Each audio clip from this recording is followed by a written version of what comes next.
So welcome everybody. It's Leo Sarkissian with the Arkham, Massachusetts. I'm really glad you can be with me on Leo Live today, and I'm really glad Jack Yates, and I'm going to introduce him in a couple of minutes. But before I introduce him, I just want to catch up with you. Hello, Jack. And these dates are wrong. So you know what? I am not going to actually go through these because I cannot, for the life, do I have the right date here? Did it say, yeah, it's with Jack. So we got the right date. I'm going to go right to talking about advocacy update and the issues. These are the kinds of issues we've been facing over the past several months. Equity in healthcare, further Leo, fight. can you Jared, put Jack as co-host? Jared, I got to put you on mute, okay? Because I'm presenting now, all right? I have to mute you. All right, buddy. He'd be a great co-host, though, pretty soon. If we got to just work that out. He's awesome, Jared. There's issues about additional assistance for individuals, families at home. I think that's going to be a bigger issue if the virus surge happens again. The retainer funding for day employment services, special education, let alone education in general, as you know, is all over the place as people return to school. And personal protective equipment is an issue. And then nationally, this is still an issue, trying to get a fourth stimulus funded. We've had 3.5 stimuluses, and we're hoping the Senate will push things to a vote for a bigger package, but that's not the case right now. Well, COVID, we had a guest, Bill Gaventa, and he talked about COVID and he talked about loss during COVID and grief, but he also pointed out these values, and I thought they fit in great with the presentation I'm going to have from Jack, that basically COVID affects so many of the values we hold dear in disability and in life in general, whether you have a disability or you don't. And that's independence, productivity, inclusion, self-determination, and of course, basic health and safety. And I think that sort of sets a stage with why we're really pushing harder in terms of self-direction and person-centered planning. And now our guest, Jack, which I'm so pleased that he could join us. He's worked for 40 years, 4 decades in our field. He's also probably pioneered person-centered planning for 4 decades.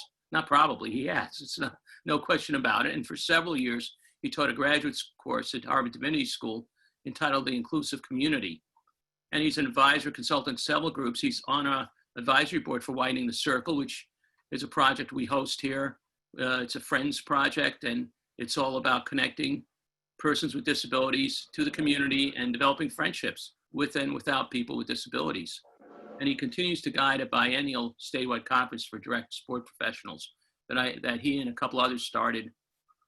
I don't know, it's at least four biennials ago, 8 years ago, maybe longer.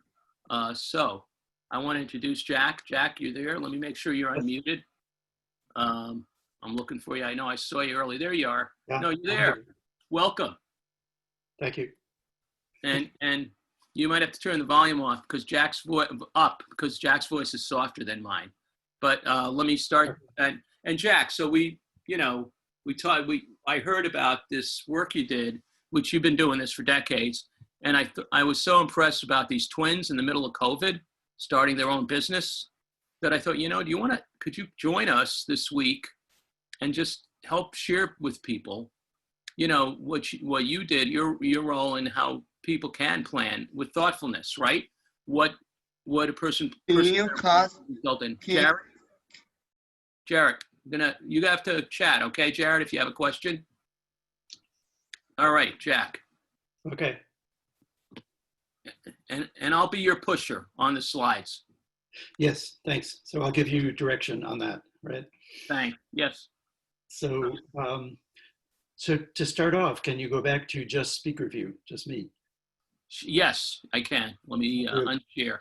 A little bit of lead in before we go to the slideshow, okay? Sounds good. So I see there are a lot more people here. Wow, great. Yeah. So my name's Jack Yates. Hello. And Leo asked me to speak a little bit about one particular example lately that we just finished of person-centered planning, but I'll, as I say, do a little bit of a lead in to say, you've all heard of it, right? Person-centered planning seems like an obviously good idea. forethought planning, person-centered rather than system-centered or DDS-centered, that, what should really drive it, what should be at the center. And just a form, one particular variation of how to do person-centered planning is something that I've been doing now, as Leo said, 40 years already.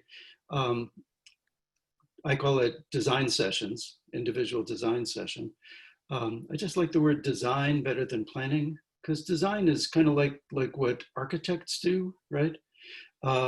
Planning is what bureaucrats do. And I worked for the state for all those years, and give me a bad name there. So we'll call it design sessions.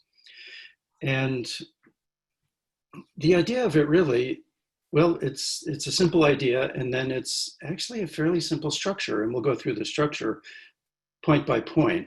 And hold on to your questions, please, okay? Questions and comments to the end.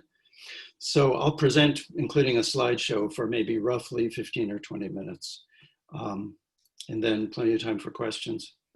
So the idea of it overall is that we're going to get a group of people. We'll just pick a name. Let's say Leo. Leo is a person who needs supports. Maybe Leo is served by DDS. Maybe Leo is in special ed in school, okay? So we're just picking a name here. What's person-centered planning? We're going to get all the people who know Leo the best and care the most about Leo, and get them all into the same room. We'll come back to that because that had to change. We'll get them all into the same room, and we're going to think it through out loud together. And so that's how I would sum up what's person-centered planning. What's it about? Why would it be a good idea to think it through out loud together? And there'll usually be a facilitator. That's often been me, right?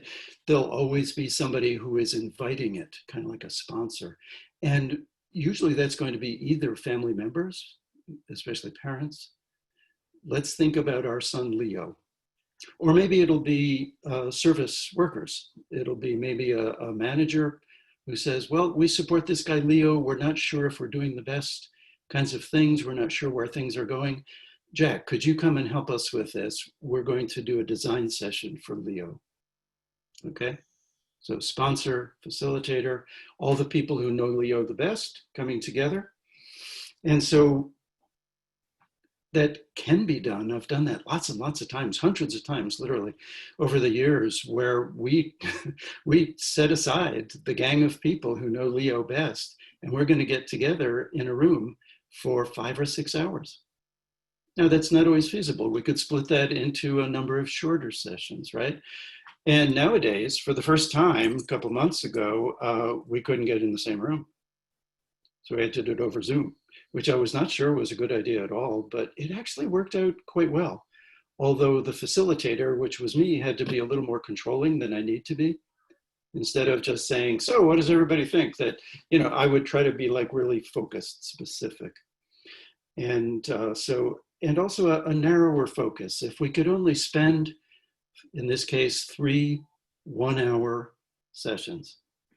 Well, that's not 6 hours. We're not going to plan the whole life for Leo. Where should Leo be going in his life? That we're going to pick a particular area.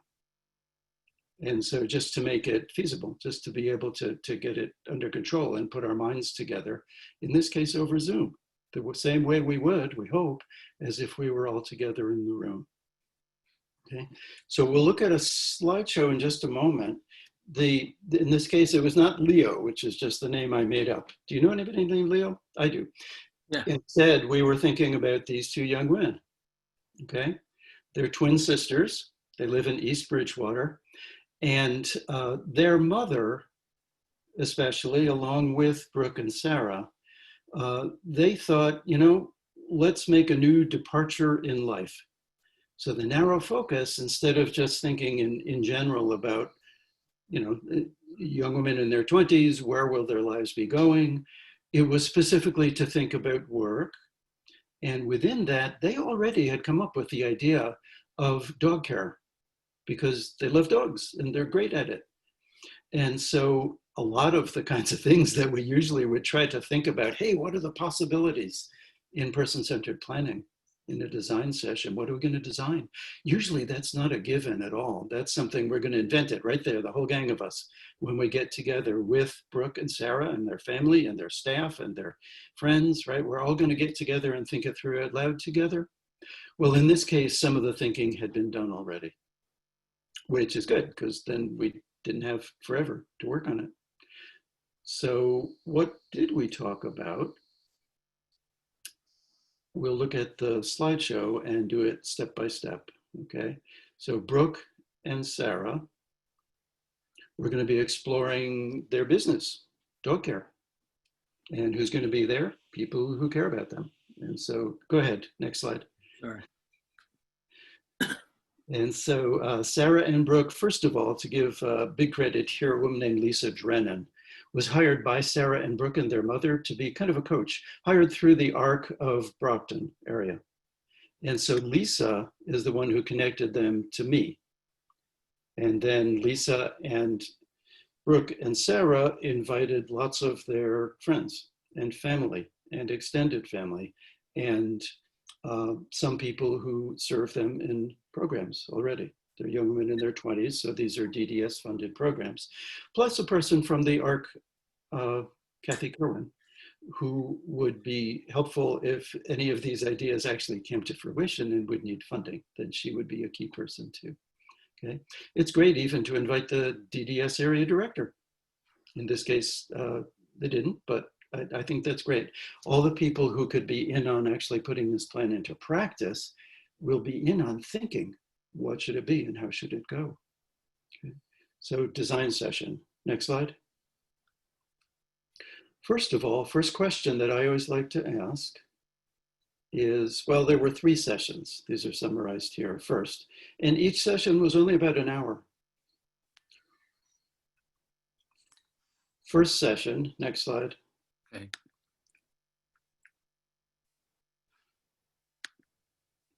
Is we're going to focus on now, it's 2 people, usually be only 1, right?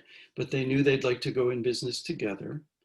So to ask the question of the people, go back, to ask the question of the people who know Sarah and Brooke, what gifts do they bring to our world? Now that's an unusual question. And it's intentional. I don't ask what are their strengths. I don't ask what are their dreams. Those are good questions too. But this is the one that I think is very helpful for focus. If we're going to build a plan, if we're going to set up a new situation in life, in this case, work, job, then it's got to be based on what gifts Brooke and Sarah bring to this world. And the people who know the answer to that are the people who know them well. So the things you see on your screen, we won't go through all these, but here are some of the things that people said, well, you know what Brooke's gift to this world is that she's compassionate. And that's just one example. So we talked about this question for, I don't know, roughly a half an hour, people going back and forth. And of course, somebody had to take notes. Usually I would do that if we were in a room on a big piece of paper, but I was facilitating and our friend Lisa Drennan was taking notes, okay? So what gifts do they bring to the world? That's question number 1. Next. And then based upon that, what would people, I mean, what would Sarah say and Brooke say, but also what would their family say? What would their friends say? What would their staff members say? What calling do they have in this world? There's another one. There's a word you don't hear every day, but wow, I think it's important to understand any person, whether they're a disability or not, right?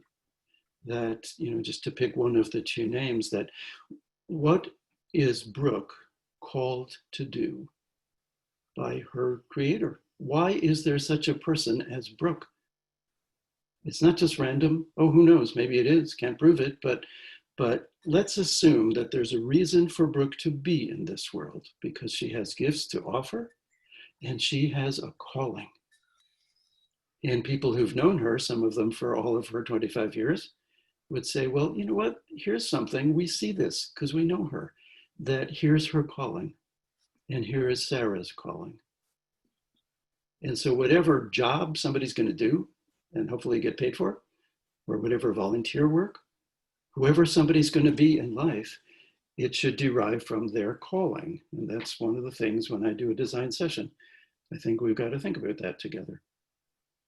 Next slide. Okay, so if they're going to start a business that's going to fulfill that calling, then what would be the mission of that business? Yeah, so let those play out onto the screen, right? Jack, I apologize. There appears to be a timer on these slides, which I did not know. Okay. I didn't address when I incorporated them. So. Yes, yes. Okay, so here are just a bunch of things that people said. I didn't make these up. People said these. These will be the characteristics of this new business. And that, I believe that was the end of session 1. We spent an hour together on Zoom. There were about 18 people in the conversation over Zoom. And so we described who are Brooke and Sarah. And then we described, if they're going to do a business together, here are some of its characteristics. Here's some of its mission, its purpose. Okay, go ahead. Okay. Then we got back together again. Okay, this is more of the same, sorry. And, you know, how should this be run? And what would even be some possible names? So I've lost track, sorry, if this is all in session 1 or session 2, that's okay. The mission of this service, well, it's a service, sure, but it's also a business. And that would be something that was important to all of us, to Brooke and Sarah and their mom and Lisa as their coach, and to me, is that we're thinking about designing a business. We are not with real work. It's not just, you know, a human service, nothing wrong with that, but it's something beyond that, that has its own mission and purpose. Okay, go ahead. Possible names, these were just shooting out ideas. And of course, you'd have to narrow down to one idea, which happened later. But it's part of doing a design session that we're going to just have as many possibilities as we can. And only later that'll be decided. And maybe not by the whole group, maybe just by Brooke and Sarah and their mom. Okay, so there's decision making that has to be homework, besides what we talk about when we've got this big gang of 18 people all together.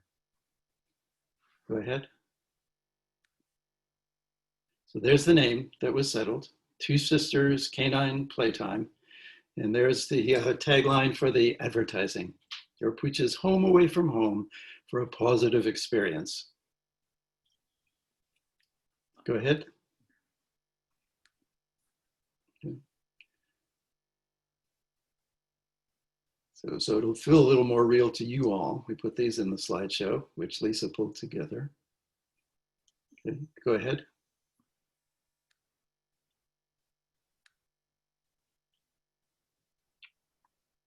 And here's just, you know, turning that into a business. It's got to have advertising. It's got to have brochures. It's got to have a website. It's got to have actual cards. And these cards are a clue to something else that was important to whatever we were designing. Because it's kind of derived out of the Widening Our Circle and Pathways to Friendship, those projects of the ARC, right? And that I've been going to their meetings and helping out with, is that these would be ways to actually connect with people in the community. It's not just inside the service system, to become really part of the community, a real business with real customers, and to become real participants and real contributors. Okay. Next. That's the last slide. Okay, good. So tune that out. Okay, come back to faces. Yep.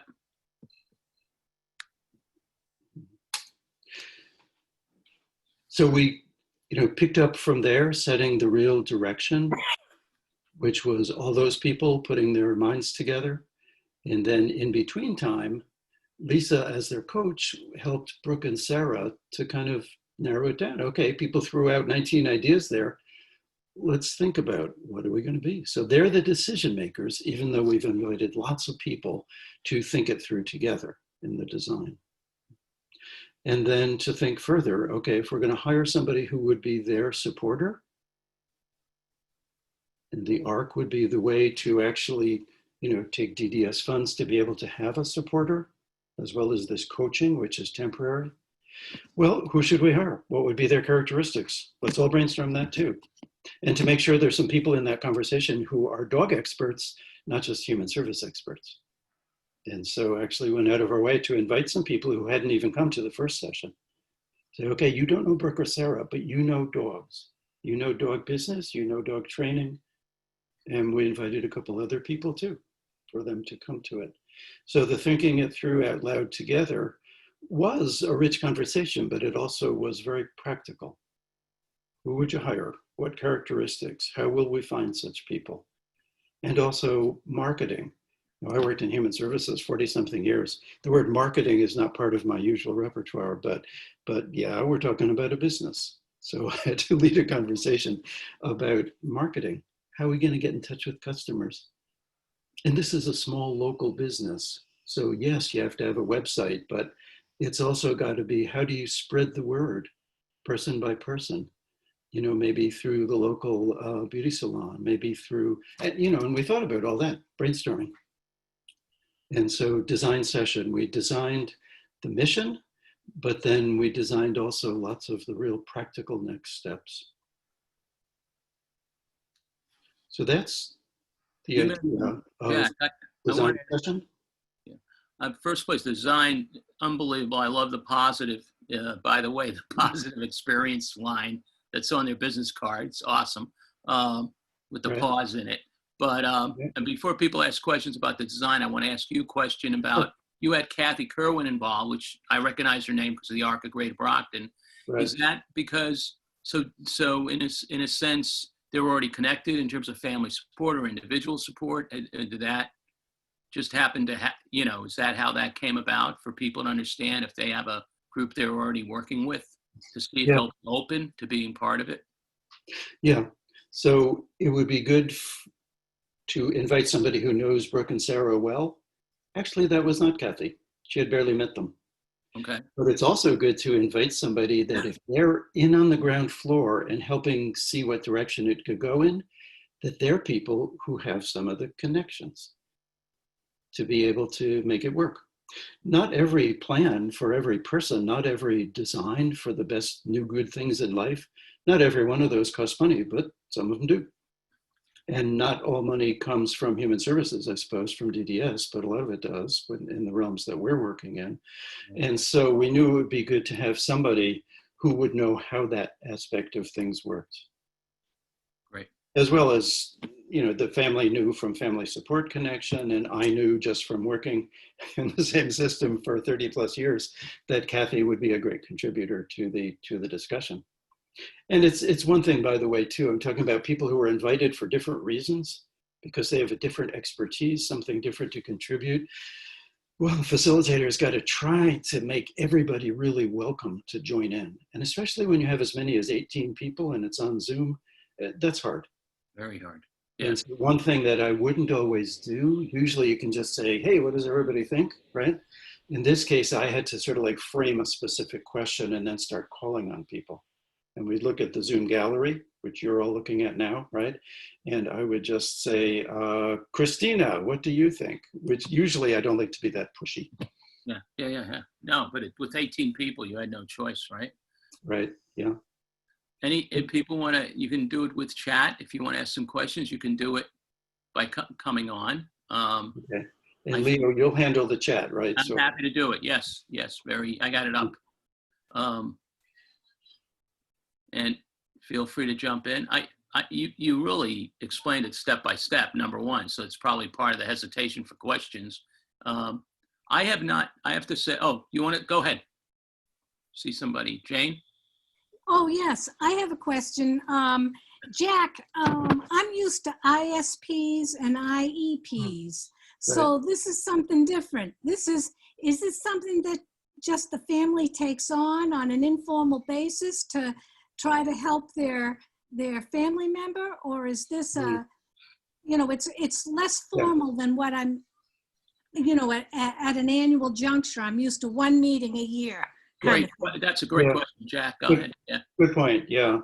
Okay. And maybe some of this might be just my personal preferences developing these and trying to, having people invite them over the years, family or staff managers, right? But in every case, I always explain before we do it, this is intentionally informal. There is no requirement to do it, which much as I think it's a great thing, I think it'd be a mistake to require it. Okay? It's informal in the sense of, I'll have some ideas whom to invite, but I have no authority whatsoever over this whole situation. I don't want to, right? The family or the human service manager, let's say a group home manager, if they were to invite this sort of thing to help focus on one person whom they support, but we'll stick with families from now on. Okay, so the family says, well, one person who knows our daughter really well is, I say, beautiful, invite them. And then after they've spun out lots of possibilities of whom should be invited, and some of these people would never go to an ISP, that after they've said who are the possible people who could be good contributors to the conversation, thinking it through together, Yes. then I would also say, okay, now pick out maybe 2 people out of those who, if they can't come, you're going to change the meeting time. The people who are just really indispensable.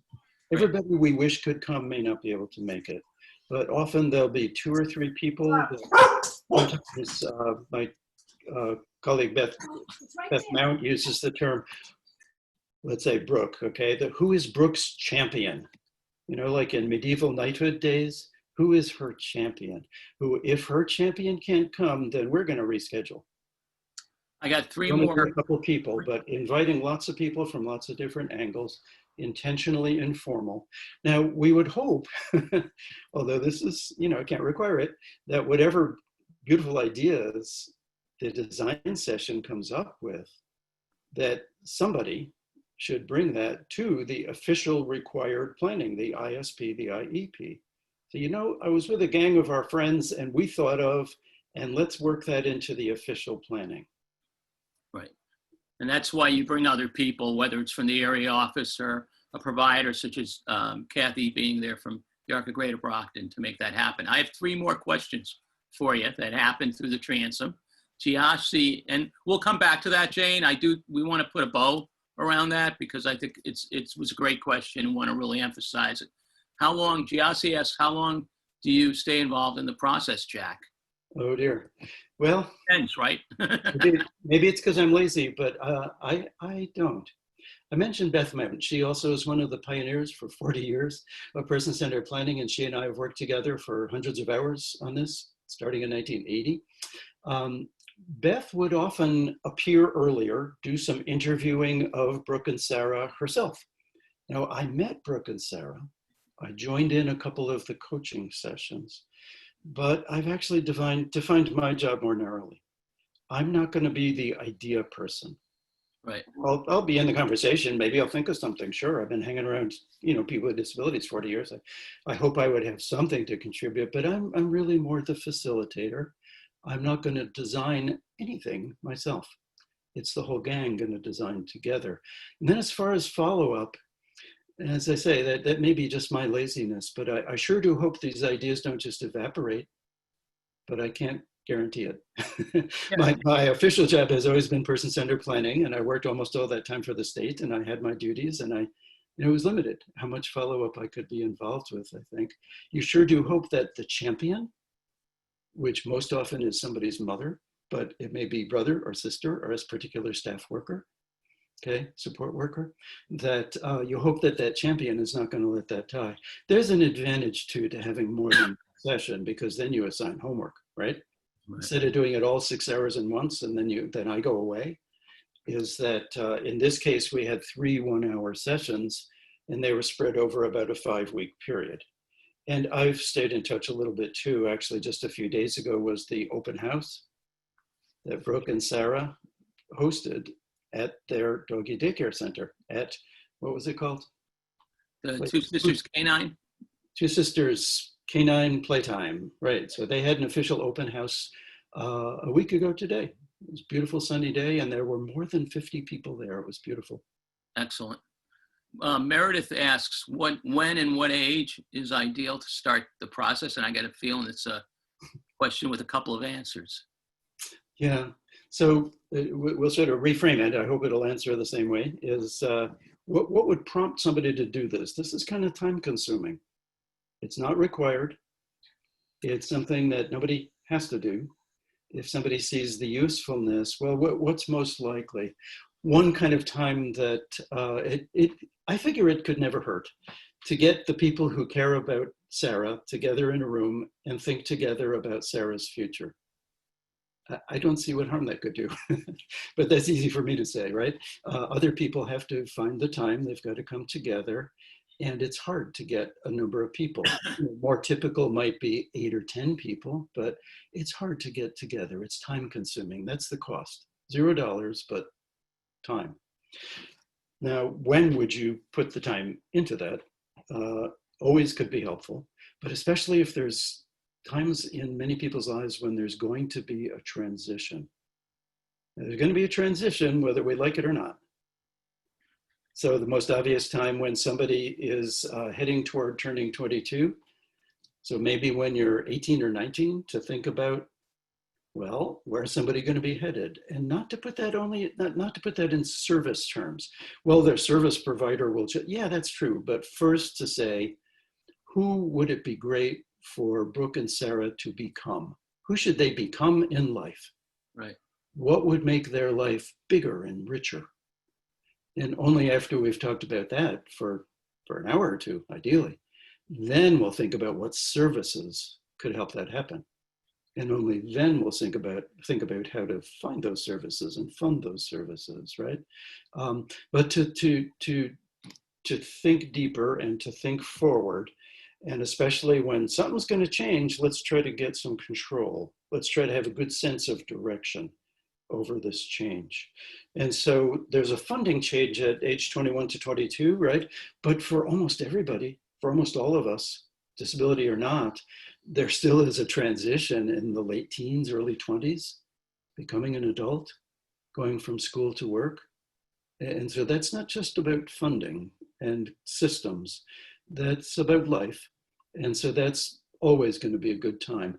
So that, for instance, it was unusual that we knew the job already that Brooke and Sarah wanted to do. But very often somebody's 18 years old to ask the question, we'll pick Leo again, that, okay, Leo's 18 now, one of these days he's going to be a full adult and, things are going to change. And so let's get the people who know and care about Leo together and think about what kind of work, what kind of job, what kind of calling would bring out the best in Leo. And we'll talk about that and flesh that out and then try to build the steps, the strategies to try to go in that direction with Leo, right? So a time of transition, that may happen too if somebody is moving from one place to another. If somebody's new in a town, let's say they've just moved to Norwood, think about where in Norwood might Leo connect. Okay. That's going to be different depending on who Leo is. And there's another, if it isn't work, there's another possibility for a kind of a focused, not Leo's whole life and future, but thinking about, okay, new town, or maybe he's been in that town, but he's kind of isolated. Right. Where would Leo connect? Let's brainstorm that.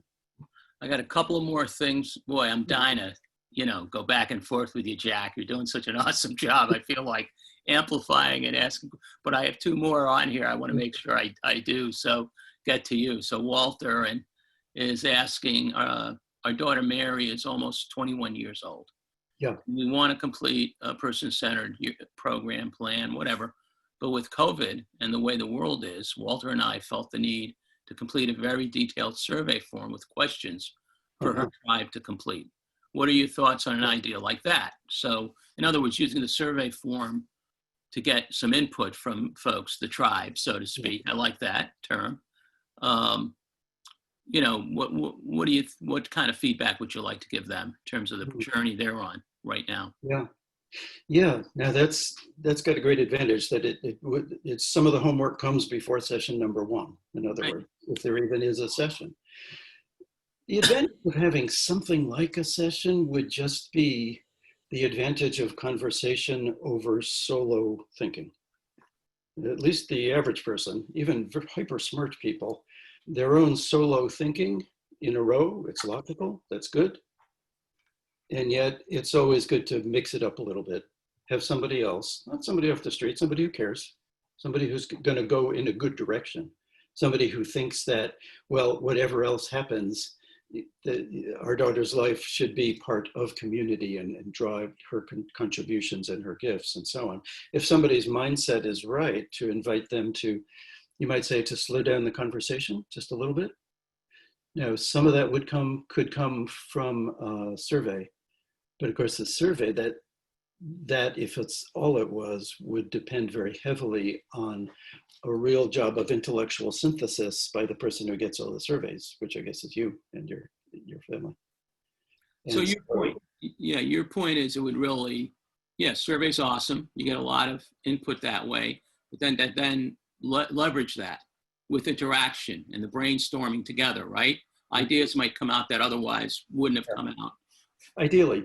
And as I said, the one that Brooke and Sarah over Zoom, well, I never did this over Zoom before. Right. I didn't count, but it might have been something like, let's say 560 times I've done a design session. And this was the first time over Zoom. And I was not at all confident that that would even be worth doing. And I was surprised. I'm not a computer fan. I was surprised, though, that we were able to get lots of things to come together. And of course, the advantage of conversation is something, I'm just picking names in front of me here, something that Liz says just pops something in the mind of Ian and makes him think of something that he wouldn't have thought of if Liz hadn't just said what she said. Right. Right. Right. So if a little bit of that could be worked in, doesn't have to be a design session, doesn't have to be Zoom. Yeah. But a little way to bring in somebody. If I do find over the years of doing lots of these, hundreds of these, that when somebody's brother or sister is able to join the conversation, whatever form that conversation is taking, then very often they're able to see things that parents don't see and also see things that staff don't see.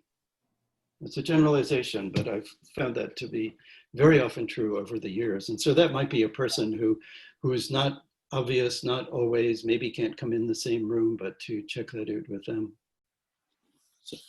I said a while ago that Jane's question would need some tying up, and there's a question from Robert which actually gets to that point.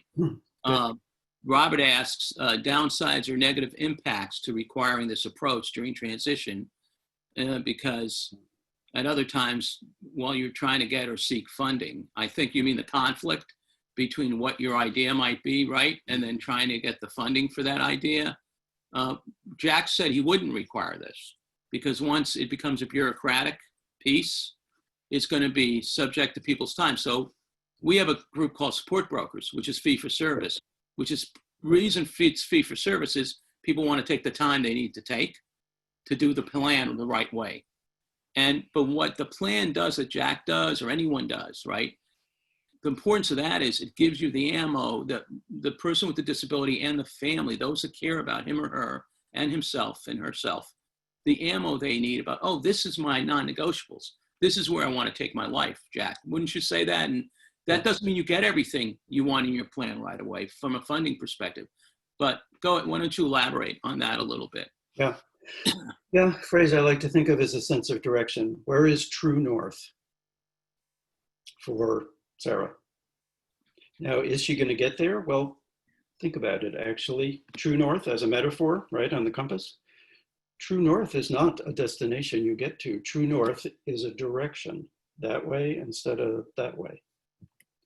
And so setting direction as consciously as we can. I mean, I guess we all do this in our lives, but maybe not that consciously, not that carefully.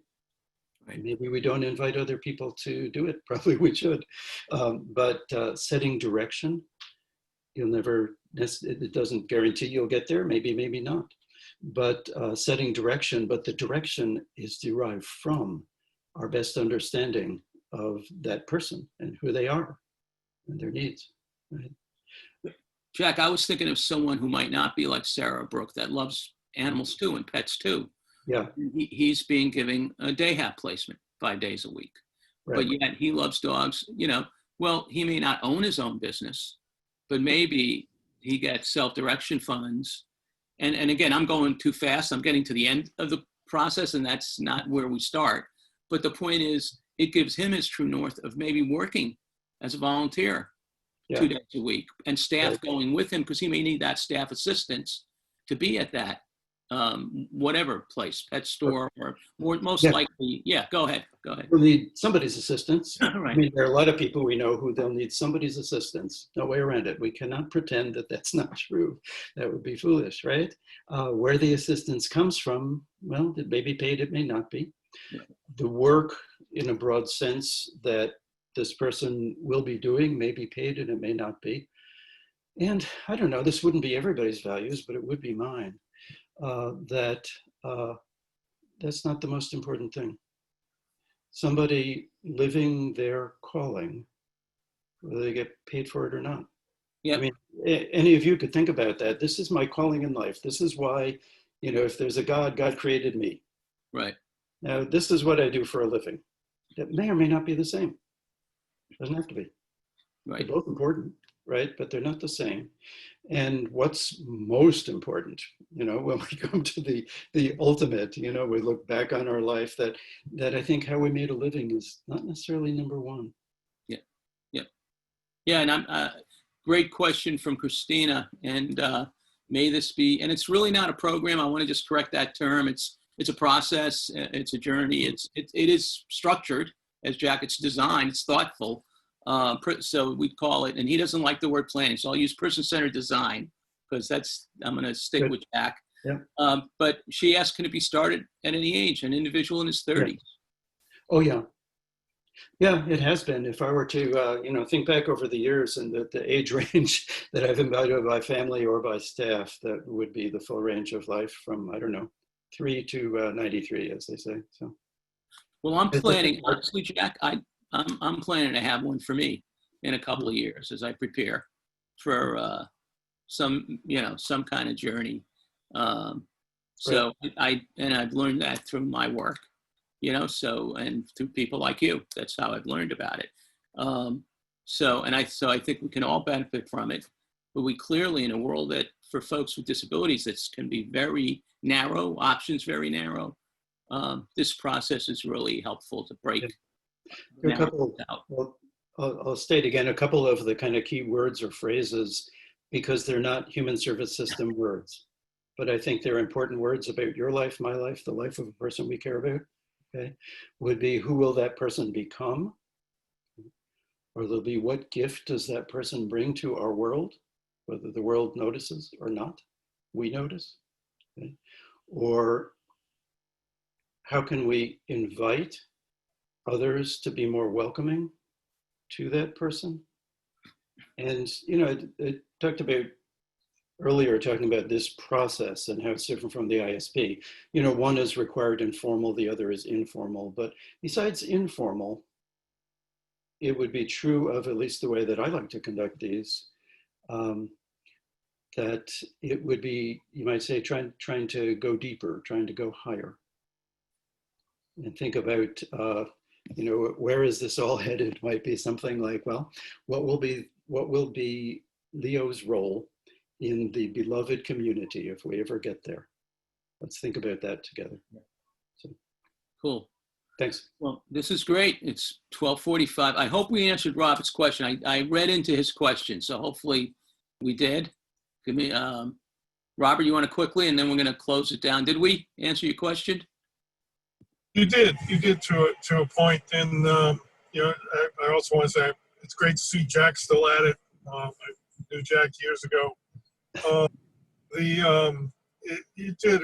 I was asking, embarrassed to say, I've been joining you from Rhode Island, and Rhode Island is very strongly seems to be moving towards making this a requirement. That's why I asked the question. Yeah. And I've been having trouble figuring out how it's going to continue to work. And I think I agree with Jack. The idea of making this 20 years ago, 25 years ago, I would have foolishly said, "Oh, great, you're going to make it a requirement." So, It'll spoil. You'll still need to do it another way to do it the right way. Is my hunch, because right, Jack.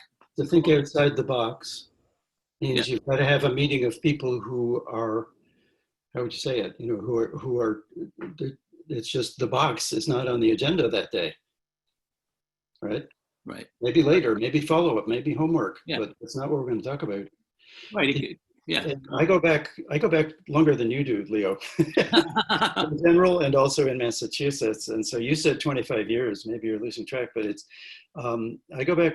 No, I'm saying I would have foolishly said 25 years ago when I was midway, you know, I would have said this is doable. Right. Like I was utopian, you know. The people in Massachusetts who were at central office of DMH, as it was called, right, long ago, I knew those people. They knew about person-centered planning. They said, this is great. We should build it in. We should require it. And it wasn't even a year or two later that the meetings started getting shorter, that the people who were conducting them were only conducting them because that was their assignment. Right. I mean, to say it got watered down would be an understatement. And so maybe I reacted too strongly, but I would take that as a permanent lesson. Right. And I've heard about other colleagues like Beth Mount who are in other states, same experience. Yeah. Well, thank you, Jack. This was a pleasure. We had a turnout of about 40 people. And just want to thank everybody. You can see most people stayed on, even though we went overtime. Really appreciate it. It's been recorded. It's going to be up for people to learn from. We are going to share the slides. I am going to fix a few of those slides. That was the other mistake. It's on me. They looked so good when I integrated them. I didn't double check them yesterday. Oh, yeah. So anyway, everybody have a great week. Jack, really thanks again. And thank you everybody for joining us. Okay. See you on the other side. Take care. Thank you for doing it. You're welcome.